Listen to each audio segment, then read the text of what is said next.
What happens when a powerful billionaire crosses paths with a homeless mother guarding her child from the storm? In a city of secrets, broken dreams, and glittering illusions, one silent moment sparks a connection that neither of them saw coming. But when old wounds resurface and jealousy turns dangerous, love is no longer just a feeling. It becomes a fight to survive. Want to know how it all unfolds? Subscribe to our YouTube channel and follow this gripping story of resilience, betrayal, and a love that defies every rule. Something beautiful is waiting behind the next door. Will you open it? The neon lights buzzed and flickered like dying fireflies above the cracked sidewalk, casting a pale blue glow onto Maya's tired face. She sat curled at one end of a rusted bench in MacArthur Park, her arms wrapped tightly around Leo, her 3-year-old son whose breathing came in short, uneven bursts. The boy's tiny fingers clutched the fabric of her jacket, stained and threadbare at the cuffs, as he nestled deeper into her chest in search of warmth. Around them, the city breathed with a heavy, indifferent rhythm. The sharp honk of a distant car broke through the damp night, followed by the rattle of a shopping cart pushed by another figure moving through the shadows. Laughter burst somewhere behind the public restroom, high-pitched and brittle, laughter with no joy, only survival. The smell of gasoline, wet cardboard, and old grease hung in the air like a second skin. Maya rocked Leo gently, her hands moving with practiced care, her voice a soft whisper near his ear. "Close your eyes, my little fox," she murmured. "The moon is out and it is watching us." Leo did not respond, but his lashes fluttered. He was not asleep, but close, his body limp with exhaustion, his cheek pressed to the hollow of her collarbone. Maya shifted to shelter him better from the wind curling down the empty avenue. Her own back ached from sleeping upright, and her fingers had long since gone numb, yet she did not move to complain. She had no audience for pain. Once she had imagined herself living in a studio in Silver Lake, splattered with paint, jazz playing softly in the background, and sunlight catching on unfinished canvases. That version of Maya had lived in color. This one survived in shades of gray. She looked down at Leo and gently pushed aside a curl of hair from his forehead. "I used to draw the stars," she whispered, more to herself than to him. "Now I only count the streetlights." A gust of wind stirred the plastic bags piled under the bench. Maya pulled the thin blanket tighter around Leo's small body. Her stomach growled softly. She had given him the last of the crackers a few hours ago, but she pushed the thought away. Hunger could wait. Sleep for Leo could not. A man passed by on the path, muttering to himself, the rhythm of his steps uneven. Maya kept her eyes low, trained on Leo, one hand instinctively reaching into her coat where she kept a dull pocket knife, just in case. After a few moments the man wandered on and the familiar silence returned, dense, not quite peaceful. From where she sat, Maya could see the outline of a skyscraper across the street, its windows gleaming gold and sterile. On the top floor, lights were still on. Someone in there was awake, working, thinking, living. Her gaze lingered on that glowing rectangle in the dark sky. What would it be like to stand at that window, warm and clean, watching the city instead of being lost in it? Leo stirred. "Mommy," he mumbled, his voice hoarse with sleep, "do stars make wishes?" Maya's throat tightened. She kissed his temple. "Yes, baby," she said, closing her eyes against the tears. "They do, and tonight one of them is listening." The city stretched endlessly beneath the floor-to-ceiling windows of Alexander Vance's penthouse. From this height, Lowe's Angels looked like a jewel box, lights blinking in rhythmic silence, traffic flowing like lava along the arteries of midnight boulevards. Inside, the air was still, save for the faint hum of a temperature-controlled breeze and the occasional clink of ice melting in a glass untouched on the bar counter. Alexander stood near the window, one hand in the pocket of his tailored slacks, the other holding a glass of single malt whiskey that had long lost its purpose. He did not sip it. He had forgotten it was there. His gaze drifted downward, unfocused, past the rooftops and neon signs, past the halo of MacArthur Park, down to the shadows that blurred the line between the privileged and the forgotten. He exhaled slowly. Somewhere below, lives were unfolding in alleyways and old diners, in cheap motels and public shelters. Somewhere down there, people were fighting to be seen. Up here, in this silence stitched with wealth, he felt like a ghost in his own skin. Behind him, the penthouse was flawless, an architect's dream. Sleek marble counters reflected the soft golden lighting. Sculptural furniture pieces were positioned just so, as if no one ever sat on them. Art, real and expensive, hung on the walls with deliberate irony. It was a place designed for admiration, not comfort. A place built to impress guests who never stayed. A phone vibrated on the black granite kitchen island, its screen lighting up with a name Alexander no longer wanted to see, Eva. He let it ring. Then again. Then silence. Eva Caldwell had been stunning, magnetic, the kind of woman who never walked into a room, she entered it. An actress by trade, a social climber by instinct.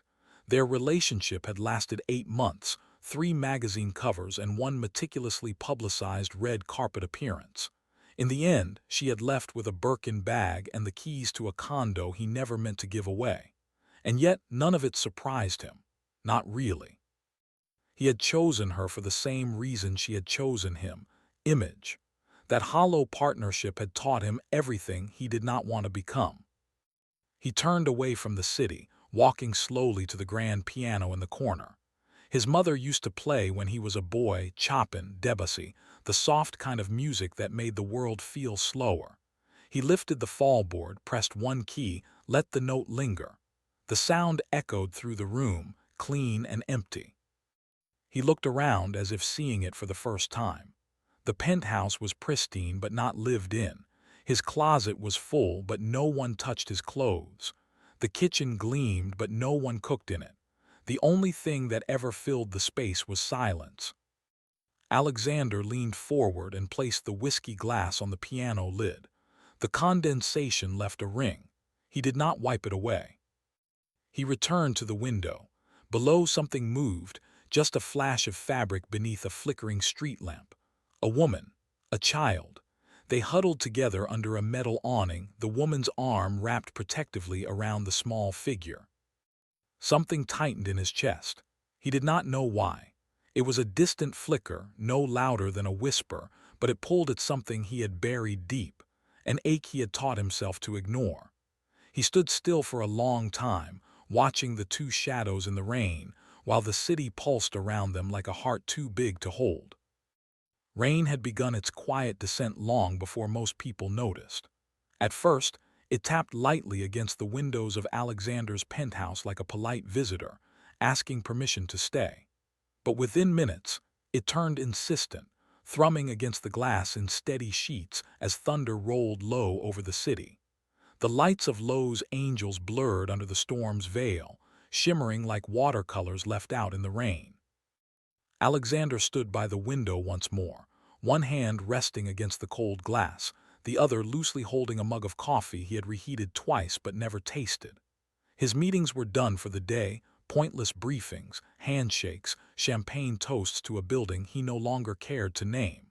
The driver had offered to wait, but Alexander had sent him away. He preferred silence, even if it came with the echo of his own thoughts. Far below, at the edge of MacArthur Park, the wind had begun to howl. Umbrellas turned inside out. Trash cans tipped, their contents tumbling across the sidewalk like confetti from a cruel parade. And then, amid the chaos, he saw them. A woman and a child, huddled beneath the narrow ledge of a shuttered bakery, their figures nearly lost in the storm. The woman's coat clung to her like wet paper. Her arms were wrapped tightly around the child, shielding him from the gusts that tore through the street. She kept her head low, but even from this distance, something about the angle of her body, tense, protective, unyielding, struck him. He leaned closer to the window, his breath briefly fogging the glass. It made no sense to him, this sudden, wordless pull. He had passed countless people on these streets, seen them curled in blankets, shouting into nothing, chasing the invisible. But there was something different in the stillness of this woman, something intentional. She was not simply surviving. She was anchoring that child, grounding him with every ounce of strength her thin frame could hold.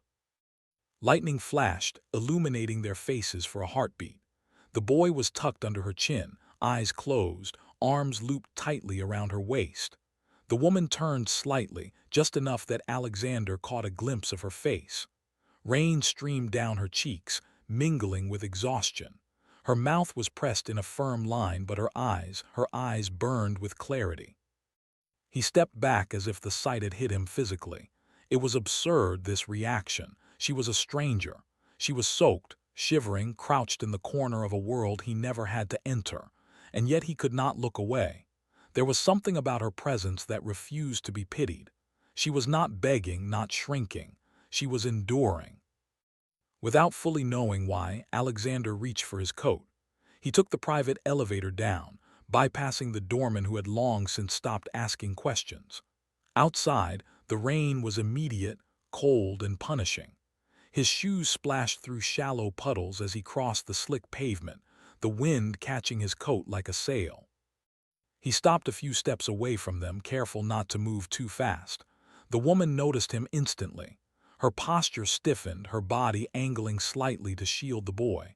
She looked up, water dripping from her hair, and met his gaze directly. No fear, only caution and strength. "Are you all right?" Alexander asked, his voice low, trying not to sound like a man who owned the building across the street. The woman did not answer right away. She glanced at the boy, then back at him. "We are managing," she said evenly. He hesitated. There were a dozen ways he could have spoken, offered money, called a car, given her a room number, and walked away. But none of them felt right. None of them fit what he had seen in her eyes. "My name is Alexander. I live just over there," he said, gesturing vaguely toward the skyline behind him. "There is a hotel across the block. It is warm, dry, safe. You and your son just for the night. That is all." Her gaze sharpened. "Why would you help us?" He could not explain it, not fully, not even to himself. "Because the world is terrible when it forgets how to be human." She studied him for a long moment. The boy stirred in her arms, whimpering softly. Then, with visible reluctance, she nodded once. "Just for the night," she said. And in that instant something shifted, quietly, permanently. The collision had begun. The lobby of the hotel was far too bright, too clean. The scent of polished wood and citrus oil clung to the air, masking the sterile detachment beneath it all. Maya held Leo tightly in her arms, his damp curls pressed against her shoulder as she stepped onto the marbled floor. The light made her flinch.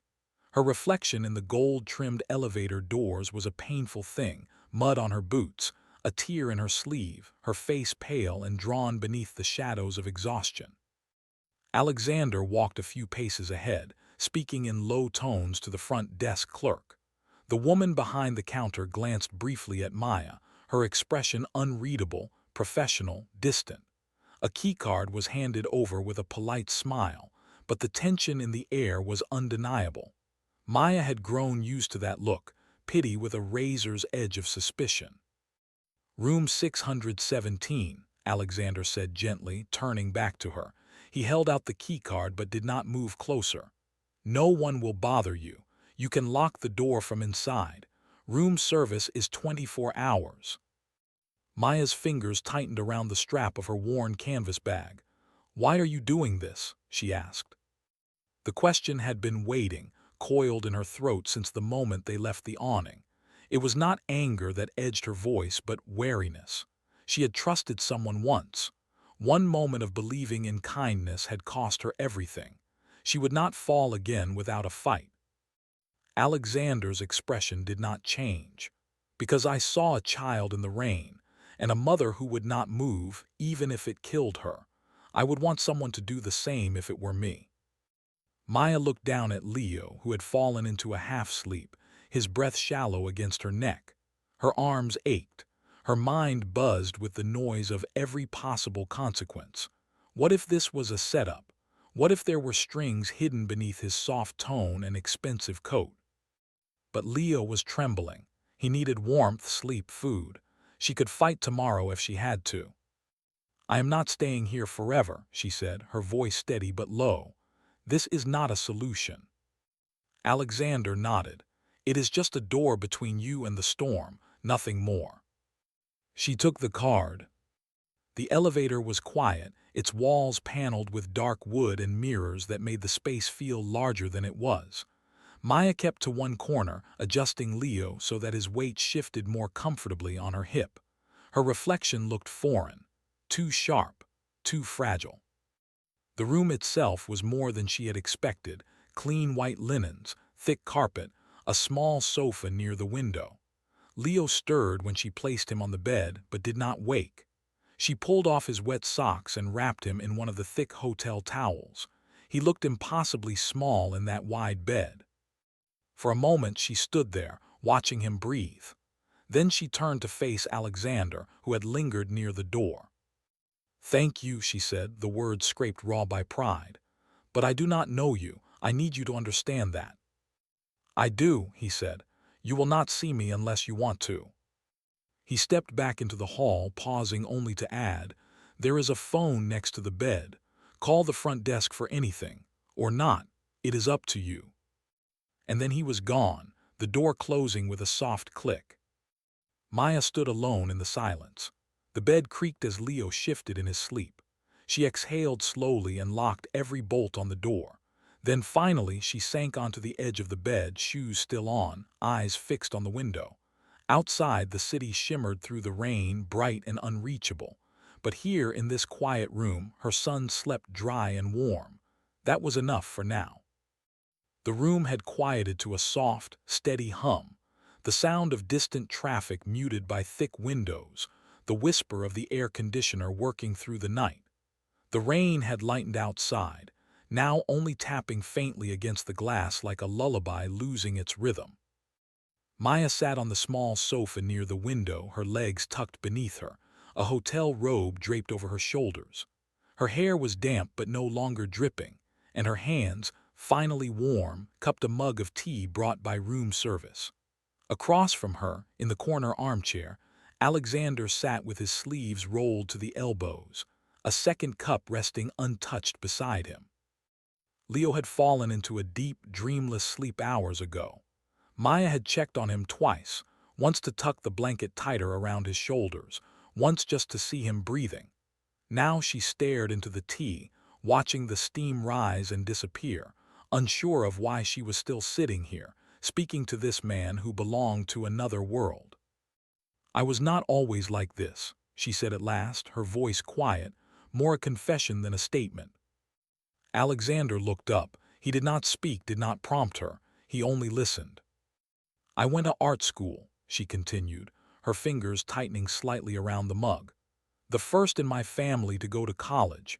I used to sketch people in cafes, on the subway, faces I had never seen before but somehow knew." She paused.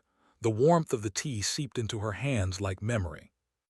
"I wanted to be a painter, not for galleries, not for fame, just to make something honest, something real. I was going to open a community studio, one of those places where kids could come and draw after school for free. No one laughed at your lines there." Alexander leaned forward slightly, resting his forearms on his knees. His eyes were fixed on her, not with pity, but with a kind of stillness that made her feel strangely safe. "I met someone," she said. "During my second year, he was older, charismatic. He said I was different, said I was brilliant." Her mouth curved into a bitter smile.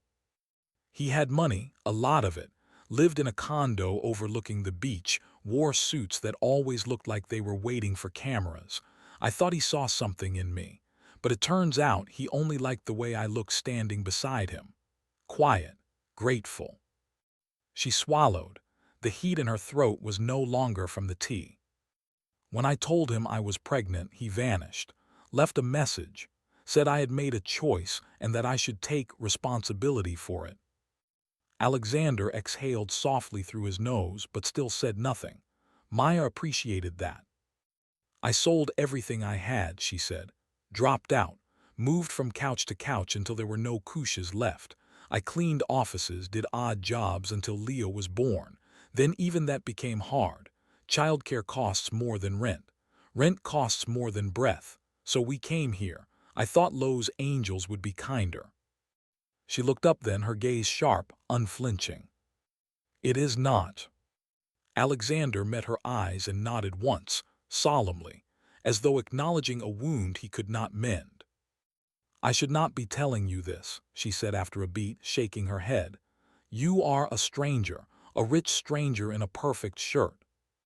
"And you are a mother," he replied, "who is still standing. That is not something strangers hear often enough." There was a pause. The room held the silence with care. "I do not want charity," she said. "This," she gestured vaguely around the room, "this is temporary. I do not need rescuing." Alexander nodded again. "Good," he said, "because I am not here to rescue anyone, only to witness." The honesty in his tone disarmed her more than kindness ever could. Maya leaned back slowly into the cushion, her muscles releasing tension she had not realized she still carried. She took another sip of tea, and for the first time in a long time, the warmth reached her chest. Outside, the city had not changed, but inside, something quiet and human had begun to shift. Two people on opposite ends of fortune sat in the stillness, neither broken, neither whole, but both seen.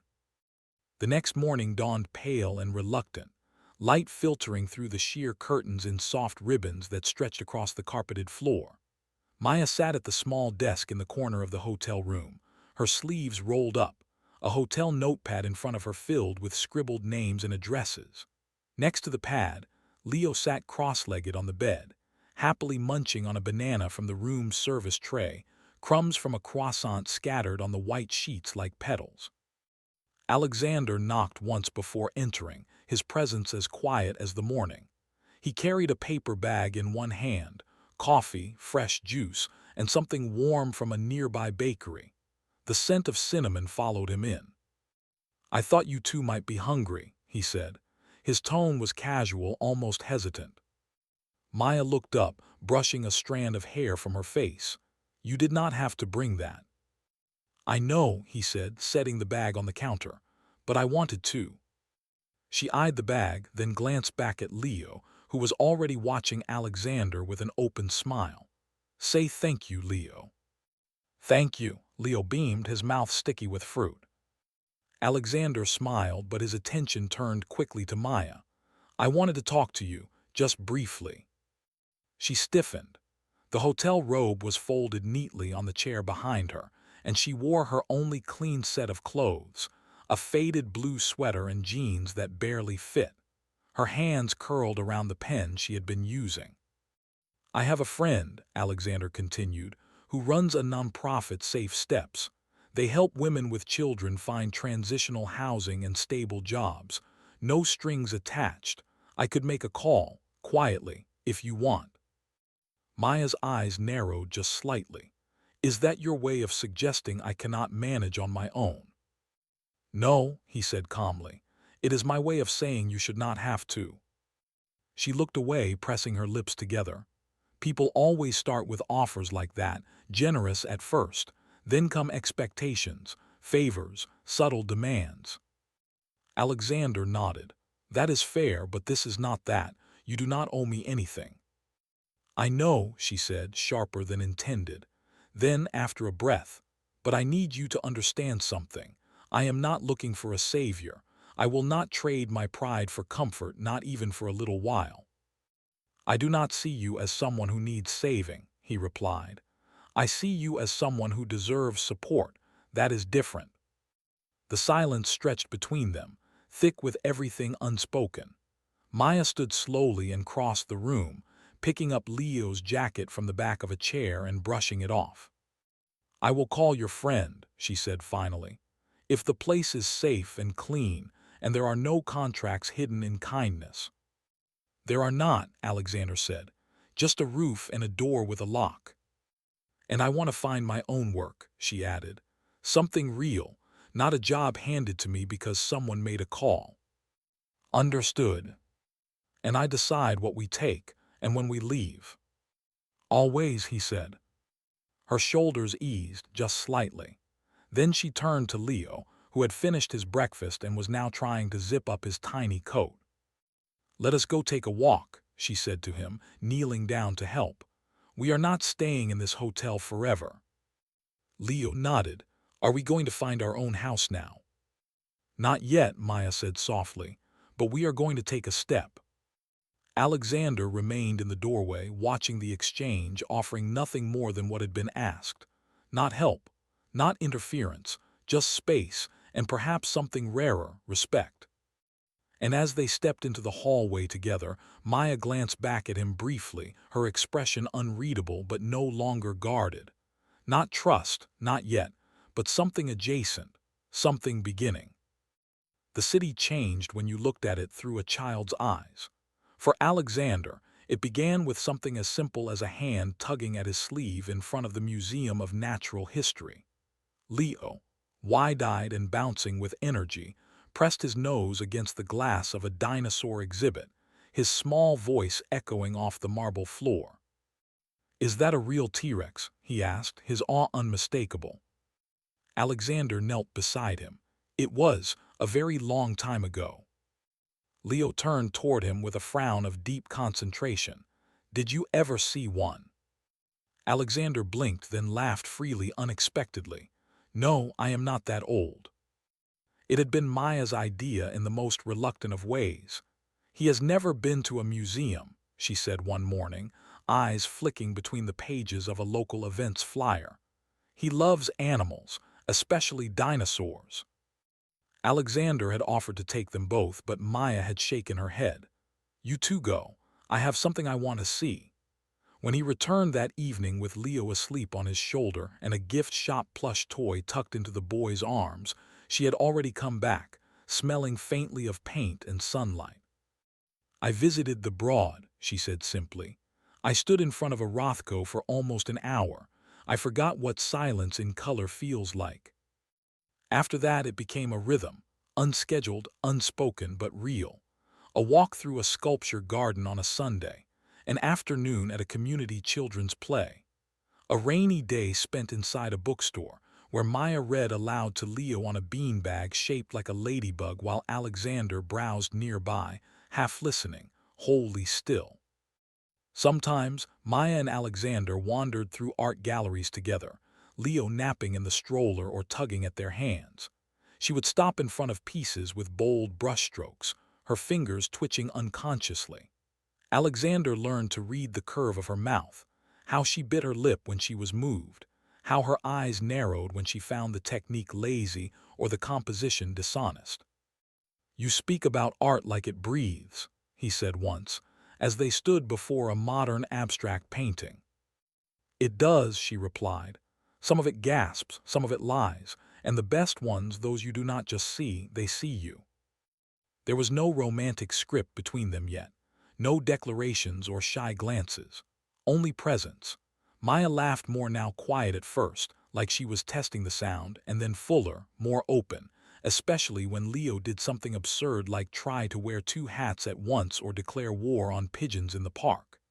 Alexander found himself drawn to that laughter, not because it was pretty, but because it had taken so much to return. One evening, as they walked home from a puppet show at a local library, Leo on Alexander's shoulders, Maya looked over at him, eyes soft in the twilight. "He likes you," she said. "I like him too," Alexander replied. Her smile was small but real. "He does not trust people easily." "I am honored," he said. They stopped in front of the building where Maya was staying temporarily. The windows glowed faintly from inside, and a soft breeze carried the scent of jasmine from a nearby planter. Maya reached up and gently lifted Leo from Alexander's shoulders. The boy murmured sleepily, resting his head on her. "You could come in," she said, almost as an afterthought. Alexander looked at her, at the child curled against her chest, and then at the narrow, warm light behind the door. "Not tonight," he said quietly, "but maybe another time." She nodded, not rejection, not fear, just the right distance held with care. They parted with no promises, no timelines, but in the quiet that followed, neither of them felt alone, not anymore. The days that followed unfolded not like grand chapters, but like brushstrokes, small, deliberate, seemingly ordinary, yet slowly transforming the canvas of Alexander's life. He began to notice things he had once overlooked: the curve of sunlight on a brick wall, the uneven rhythm of a street musician's saxophone, the quiet determination of people moving through their days without the cushion of privilege. He had spent years in boardrooms and glass towers, surrounded by curated beauty and transactional smiles. But with Maya and Leo, the world became textured, unpredictable, and, most surprising of all, alive. It started with questions. From Leo, always at full speed, questions came like bursts of firecrackers. Why do clouds move if they do not have feet? Are worms sad they cannot hug? Do elevators sleep at night? And from Maya, quieter questions but sharper. They often arrived not as direct inquiries, but as observations that forced him to think in unfamiliar ways. You own 1,000 square feet of empty walls. Why do you never hang anything personal? You have a driver, a chef, a private gym. But when was the last time you walked 3 blocks without checking your phone? She asked these not to mock, but to understand. And Alexander found, to his own surprise, that he wanted to answer, not with rehearsed responses, but honestly, even when honesty exposed the parts of him he had tried to forget. One afternoon, they sat on the grass outside a community center, while Leo kicked a deflated soccer ball with 2 other children. Maya leaned back on her elbows, her face tilted toward the sky. "I used to think people like you lived above gravity," she said. He glanced at her, "And now?" "Now I see you are just trying to stay grounded like the rest of us," she replied. "The difference is, most people do not have to relearn how to feel." He looked away, her words settling into him with quiet force. Later that week, Alexander took Leo to a puppet workshop while Maya volunteered in the art room next door. He sat cross-legged on the mat while Leo painted googly eyes onto a dragon made of toilet paper rolls. The child giggled so hard he fell backward, arms flailing like a beetle on its shell. Alexander laughed too, freely, without restraint or self-awareness, and something inside him shifted. It was not dramatic. It did not crash like a wave. It softened, like a door left open just wide enough for light to enter. That night in the solitude of his penthouse, Alexander did something he had not done in years. He opened the grand piano's fallboard and ran his fingers across the keys. No sheet music, no expectations, just sound. The melody was clumsy at first, but something in it was honest, raw, alive. And as the music filled the silence, he realized he was not playing to fill space. He was playing to feel it. Maya's presence had not rescued him from loneliness. She had simply named it, looked at it without flinching, and shown him another way to live beside it. Leo's innocence was not a burden. It was a kind of freedom, a reminder that curiosity and joy could exist without agenda. For the first time in years, Alexander Vance no longer measured his days by profit margins or headlines. He measured them in shared meals, in unexpected laughter, in the rhythm of a child's footsteps running down a hallway. And when he closed his eyes at night, he did not dream of towers or applause. He dreamed of color, of warmth, of a woman with paint-stained fingers and a boy who believed dragons were real. The first time Maya dipped a brush into paint again, her hands trembled. It was a Tuesday morning, quiet and golden with the first touch of spring. Leo was enrolled in a storytime group down the hall, his giggles already echoing faintly through the community center. The room Maya stood in smelled of turpentine, acrylic, old paper, and linseed oil, an intoxicating blend she had once associated with ambition, then later with grief. The community art center was nothing like the glossy galleries she had once fantasized about.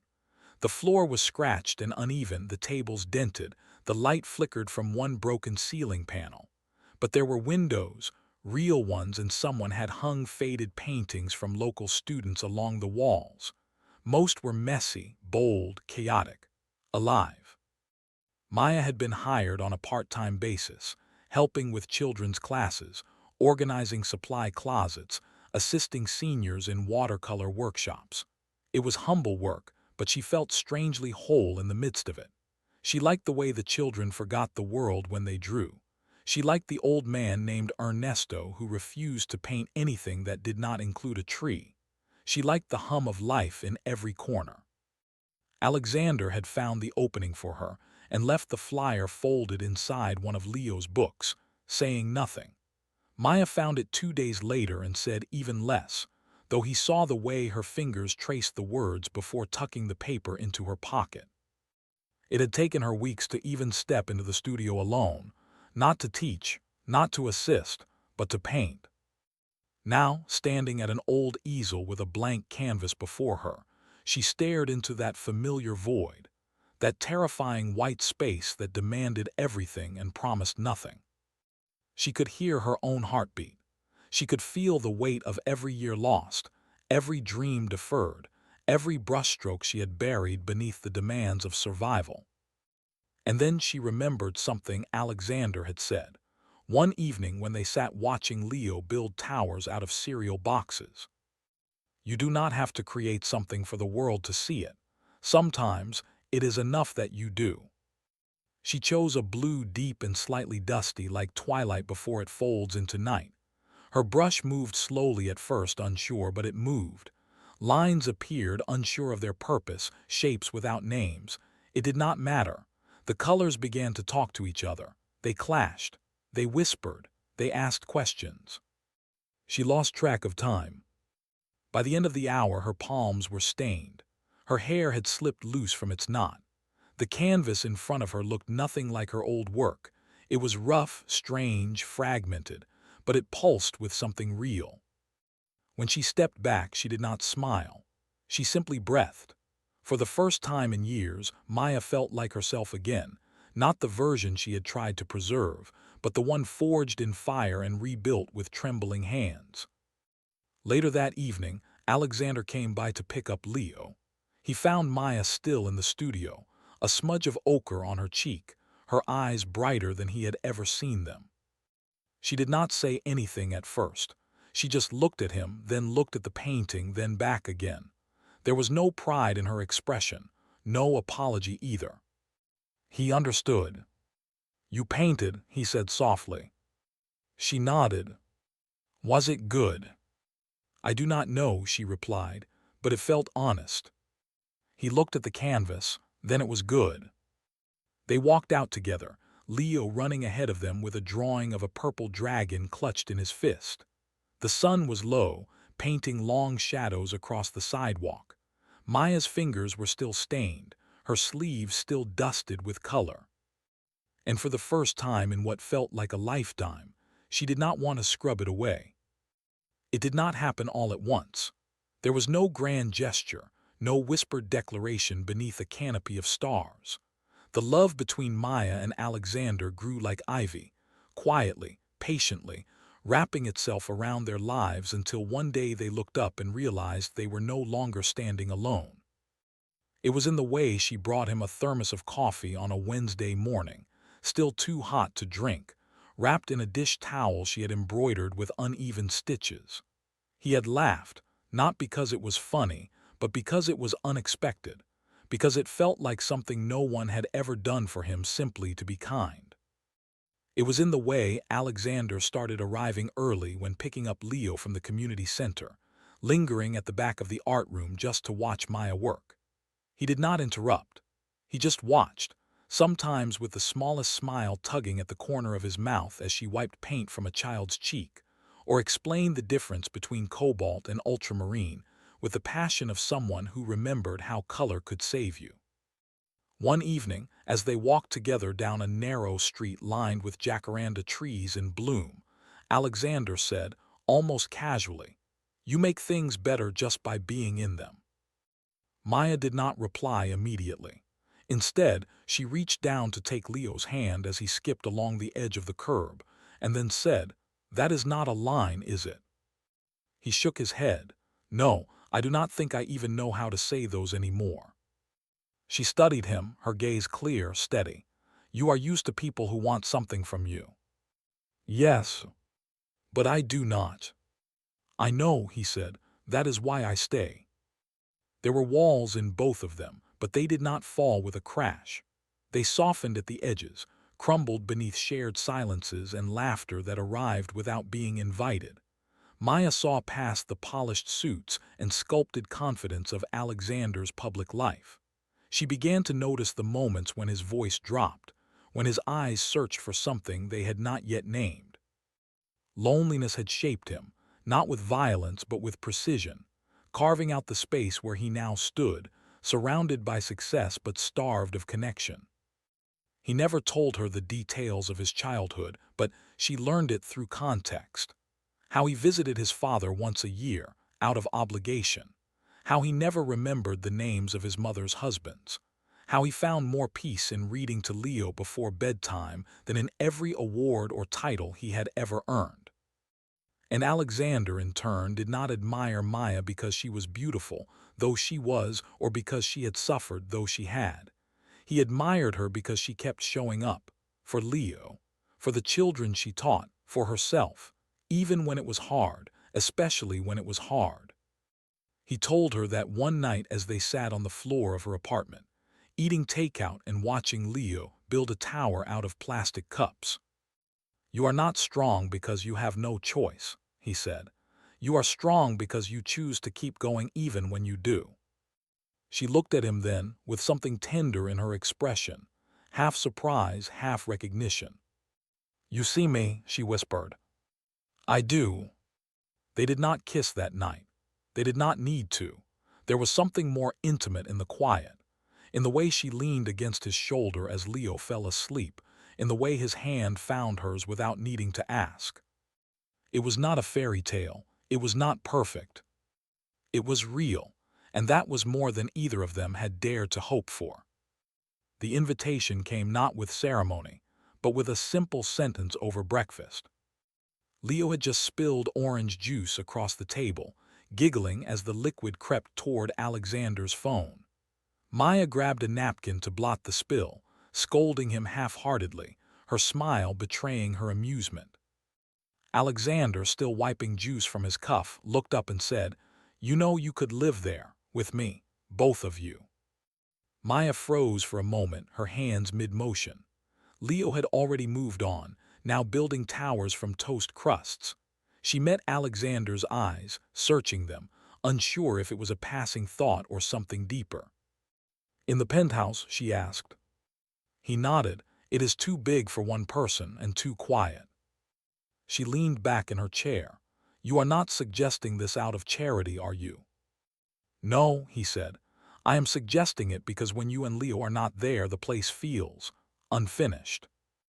There was a long pause, filled only by the distant sound of someone vacuuming in the hallway outside. Maya looked down at the table, then over at her son, then back at Alexander. "I cannot live in a museum," she said. "I need space to breathe, to make messes, to paint." "I already cleared the guest room," he said. "It has windows that face east, morning light. I thought it might make a good studio." She stared at him, caught between disbelief and something far more dangerous, hope. "You planned this?" "No," he said. "I dreamed of it. There is a difference." He gave her time. He did not bring it up again that day or the day after. Maya returned to the small apartment she had been renting with help from the nonprofit. She needed to feel the walls around her, to remember what it meant to choose her life instead of being led through it. And then, one evening, after Leo had fallen asleep on the bus home and she had carried him up 2 flights of stairs, Maya sat on the edge of her bed and whispered into the dimness, "What if this is not temporary?" The question hovered in the silence like a fragile bird. She had spent so long surviving that the thought of belonging somewhere felt almost foreign. A week later, she stood at the threshold of Alexander's penthouse with a duffel bag in one hand and Leo's tiny fingers in the other. She had packed lightly, essentials, clothes, her paintbrushes rolled in a canvas wrap. She did not need much, only space, only warmth, only the right kind of quiet. Alexander opened the door himself. He looked like he had been waiting the entire day, though he said nothing of the sort. Instead, he stepped back and gestured gently. "Welcome home." The penthouse had changed. Not drastically, but subtly. A new rug lay in the hallway, soft, playful, patterned like clouds. In the corner of the living room, a shelf had appeared, filled with children's books and art supplies. The guest room, now Maya's studio, smelled of wood and light. The morning sun painted long golden streaks across the floor, and a blank canvas waited on an easel by the window. Maya walked through the space slowly, her fingers brushing against the walls. She did not feel like a visitor. She did not feel like a guest. That night, after Leo had fallen asleep in a bed that was not borrowed or temporary, Maya stepped out onto the balcony with Alexander. The city sprawled below them, vast and glittering. She leaned against the railing, wind brushing her hair across her face. "Do you still think it is too quiet?" she asked. Alexander smiled. "Not anymore." And for the first time in a long time, Maya did not feel like she was occupying someone else's life. She had found something she had stopped believing in: home. The walls of the penthouse were no longer strangers. Maya had memorized the way the morning light poured across the kitchen floor, how the curtains swayed in the late afternoon breeze, how Leo's laughter echoed in the hallway like a wind chime made of joy. Yet, even in that comfort, a quiet voice had begun to murmur in the back of her mind, soft at first, then louder as days passed. She stood in the studio one morning staring at a half-finished canvas. The brush hovered in her hand, but she could not move it. The lines she had drawn the day before now looked clumsy, the colors too bright, too insistent. It was not the painting that felt wrong. It was her. Everything was too beautiful, too polished. The marble countertops, the hushed tone of the building's lobby, the way the elevator opened without a sound. She was a woman who had once washed her son's hair with bottled water in a public restroom. She had slept sitting up on cold benches, counted coins in her palm to buy crackers, watched other mothers walk by in warm coats while she wore 2 shirts to keep Leo from shivering. And now, there were silk pillows and catered lunches and people who greeted Alexander by name and looked past her like she was part of the furniture. She did not belong here, not really. That thought settled like dust on her skin, invisible but suffocating. At dinner one night, she watched Alexander laugh with Leo over a spoonful of chocolate pudding.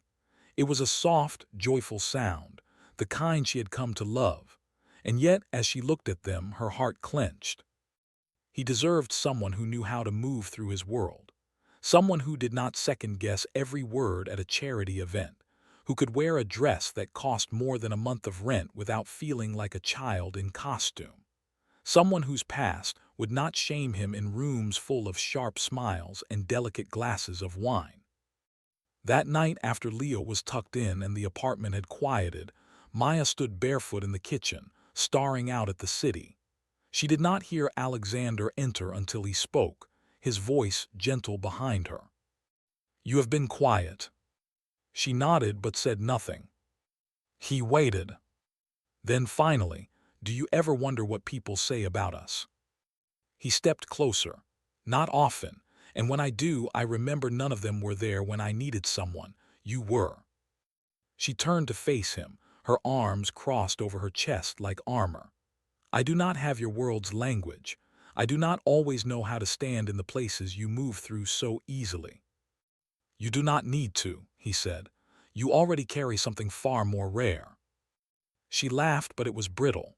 "Like what?" "Resilience. That word people use when they mean you survived, but you are not welcome here." "No," he said. "Like truth, like honesty, you see people, you feel what they hide. I have lived in circles where everyone wears a mask. You never did." Her throat tightened. "But what if I ruin it? What if one day you wake up and realize I am the wrong shape for the life you built?" He reached out and gently touched her cheek. "Then I will thank the universe for finally giving me something real, and I will fight like hell to keep it." Maya closed her eyes. She did not answer right away. The fear was still there, but it had lost some of its teeth. The echo had not vanished, but it was no longer the loudest sound. She opened her eyes again and nodded once, not in surrender but in acknowledgement. The war inside her was not over, but for the first time she believed it might be worth winning. Vivian Holloway did not need to raise her voice to command a room. She never had. Her presence alone, tall, elegant, and impeccably controlled, was enough to shift conversations, tilt glances, and summon silence without effort. She had built her reputation on precision. The right dress, the right smile, the right kind of danger wrapped in charm. She arrived back in Alexander's world like smoke slipping through a crack in the door, soft, almost imperceptible at first, until it began to fill every corner. Their history was old, sharp at the edges, and carefully buried. Vivian had been a fixture in Alexander's life during the years when ambition ruled him, when power and beauty had seemed like enough. Their romance had burned fast, cold, and clinical, a transaction of status disguised as passion. When it ended, neither of them mourned. They simply moved on, he into distance, she into strategy. And now she had returned, not because she missed him, but because she saw something that had not been there before: warmth. The first time she saw Maya was at a small charity luncheon. Nothing grand, just a gathering of names and causes, hosted in a garden with string lights and finger foods. Alexander had brought Maya quietly, without announcement, his hand light on the small of her back, Leo staying with a sitter for the afternoon. Maya had worn a simple navy dress and had tucked her hair behind her ears nervously as they arrived. Vivian, of course, was already there, framed by white roses and photographers, in a silk cream ensemble that caught the light just enough. When she saw Maya, her smile tightened, almost imperceptibly, but her eyes gleamed. "Alexander," she said, her voice velvet and precision, "and this must be the artist." Maya extended her hand. "Maya." Vivian took it delicately. "Of course, I have heard, very little, but what I have heard is fascinating." The words were gentle, but they left a scratch. What followed was not loud. Vivian never operated in noise. She dealt in glances, in murmurs shared over cocktails, in questions posed with perfect innocence. "She is lovely, but has anyone verified her background? I heard she was in some kind of shelter before, but I am sure that is just gossip. It must be quite the adjustment for someone like her, from wherever she was." Within days, whispers rippled through Alexander's social circles. Maya could feel them before she heard them: sidelong looks, smiles that froze as she passed, conversations that paused just a beat too long when she entered the room. She began to shrink, imperceptibly at first, speaking less at events, arriving later, leaving earlier. Alexander noticed. He confronted Vivian once directly. "I know what you are doing," he said. Vivian arched an eyebrow, feigning surprise. "I have no idea what you mean. I only want what is best for you, Alex. Surely you see the risk in letting someone like that too far in." "Someone like what?" Vivian did not answer. She did not need to. But she did not stop either. She began digging not for facts but for flaws, anything she could twist. An old photo of Maya from art school, carefree and half-drunk at a party, was conveniently sent to a reporter with an anonymous tip. A former landlord was contacted, offered money to share rumors. Small things. Nothing outright defamatory, just enough to muddy the water. Vivian knew the rules of that world. Maya was not born into it, and in a world built on appearances, uncertainty was a weapon. For Maya, it became a silent siege. She could feel the invisible lines being drawn, the invitations that never arrived, the sudden miscommunications about events where her presence would have mattered. She had fought many battles, but none like this, where her worth was questioned not to her face, but behind closed doors with champagne flutes in hand. And all the while Vivian smiled, offering polite waves and hollow compliments, her mask always flawless. Maya did not yet know the full extent of the campaign being waged against her, but she felt its weight, and in quiet moments, when Alexander was not looking, she began to wonder if love could truly survive a world that had already decided she did not belong. The ballroom gleamed like a glass cathedral. Light poured from towering crystal chandeliers, catching the edges of champagne flutes and polished shoes. A string quartet played something delicate near the grand staircase, while the city's elite glided across marble floors, exchanging kisses on cheeks and promises they would never keep. Maya stood near the edge of the crowd, her dress simple but elegant, charcoal gray, sleeveless, chosen carefully with the help of a woman from the community center who knew a second-hand boutique with hidden treasures. Her hair was swept up, a silver pin holding it loosely in place. She had been nervous walking into the room, but Alexander's hand had been steady at her back. "You belong here," he had whispered, not like a reassurance but a fact. For the first hour, it felt almost true. Leo was home with a trusted sitter, and for the first time in months, Maya allowed herself to breathe in a space that once would have paralyzed her. She spoke with donors about the art programs she helped teach. She stood beside Alexander as he gave his opening speech for the gala's cause, an expansion of affordable housing for single mothers. He had not mentioned her by name, but when he spoke of strength forged in quiet and of beauty discovered in survival, he looked at her. She was beginning to believe it. And then Vivian arrived. Draped in a gown the color of blood and starlight, she moved through the crowd with the ease of a queen in her court. Her eyes found Maya almost immediately, and her smile was perfect, sharp, serene, inevitable. Maya did not flinch. She had grown used to Vivian's presence in recent weeks, to the games she played with shadows and whispers. But tonight, something in Vivian's posture felt different, calmer, more focused. It came in the form of a man. Mid-40s, expensive suit, a charm that smelled too much like cologne. He approached during a lull in the evening, just as Alexander was pulled aside by a board member.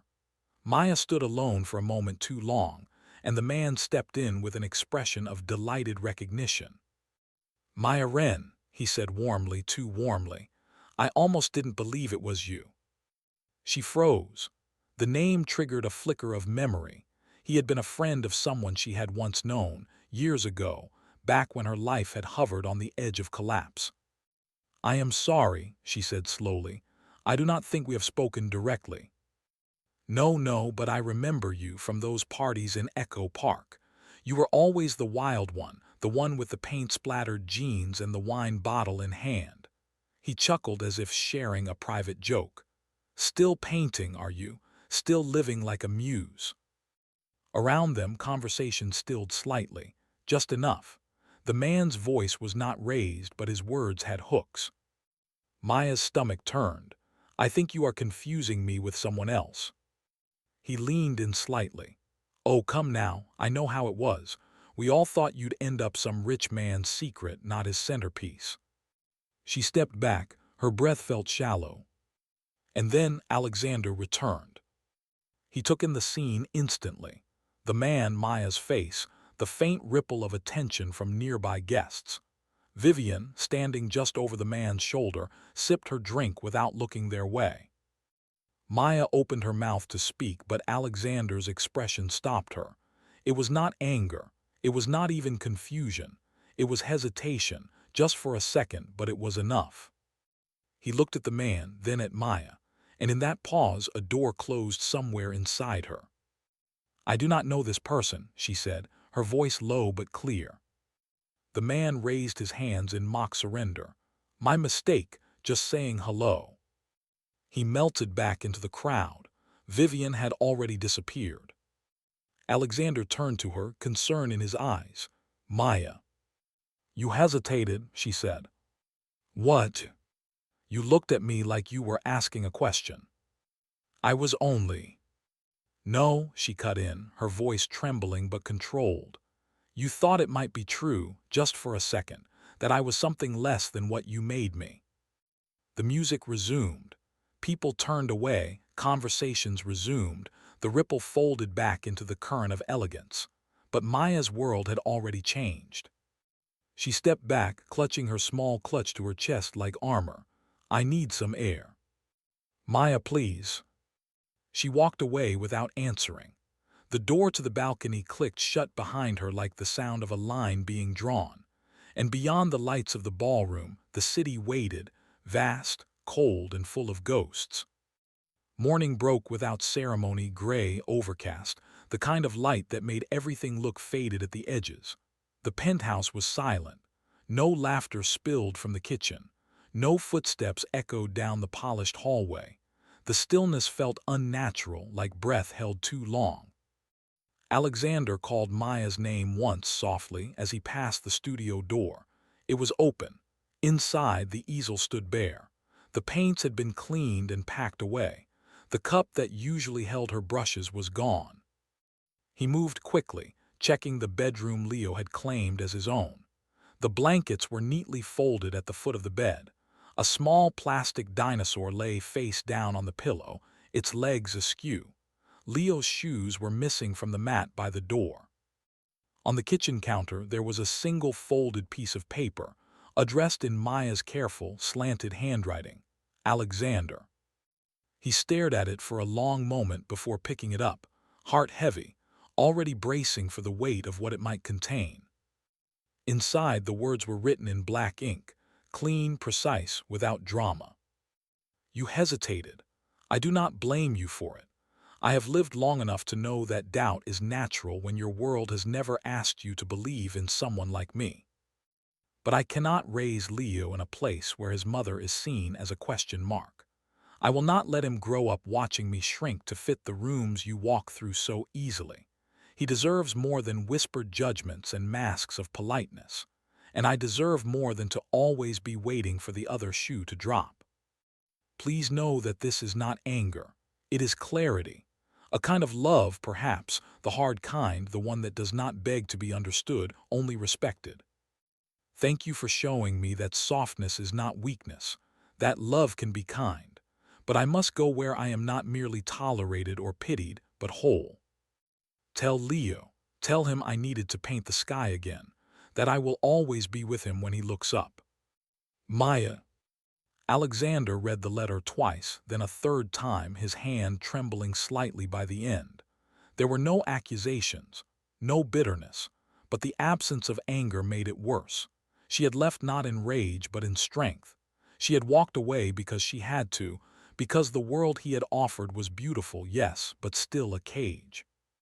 He sat down at the edge of the couch, the letter in his lap, his gaze fixed on the space where Maya used to stand when she laughed, when she argued, when she painted without apology. The emptiness in the room was complete but not quiet. It echoed with everything unsaid. She was gone. And this time, it was not the storm or the past or poverty that had taken her away. It was him. The days after Maya's departure unfolded like a blur of silence and ache. The penthouse, once humming with soft conversation and Leo's delighted shrieks, became a mausoleum, perfect and hollow. Alexander moved through it as if sleepwalking, a man surrounded by beauty and none of it alive. He reread Maya's letter each morning, hoping it would make more sense in daylight, but it never softened. If anything, her clarity cut deeper with repetition. It was not his wealth she had rejected. It was the sliver of doubt he had allowed to surface, the single moment he had looked at her through someone else's lens. That hesitation had been louder than words. It had cost him everything. At first, he had no idea where to begin. Maya had not left a trace, no forwarding address, no hint of where she would go. He tried calling. Her phone was disconnected. The nonprofit where she had once worked said only that she was no longer on their volunteer list. Her name had vanished from the studio directory. Vivian reached out once during this time, in a text that was brief, efficient, and pointed. "If this is about the gala, you are overreacting. She was never going to last." He did not reply. Instead, he walked into the next board meeting, one Vivian had chaired with poised arrogance, and in front of half the city's real estate elite said without ceremony, Effective immediately, I am dissolving our partnership." Vivian blinked, but her expression remained smooth. "You would risk your largest capital investment over a girl with no pedigree and a child to raise." He did not raise his voice. He did not need to. "I would risk everything for the woman who taught me what it means to be a person again." The fallout was swift. Headlines were written. Investors whispered. But Alexander did not care. He had money enough to rebuild and, more importantly, the fire to do so with purpose. He hired a small, discreet search team, not investigators but people with backgrounds in social work, outreach, art communities. People who understood that Maya would not respond to pressure or bribes. She was not hiding. She was protecting herself. And the only way to find her was to listen. He retraced their days together. He visited every gallery she had ever paused in, every community art space they had walked past. He asked the children at her old workshops if they had seen her. Some had.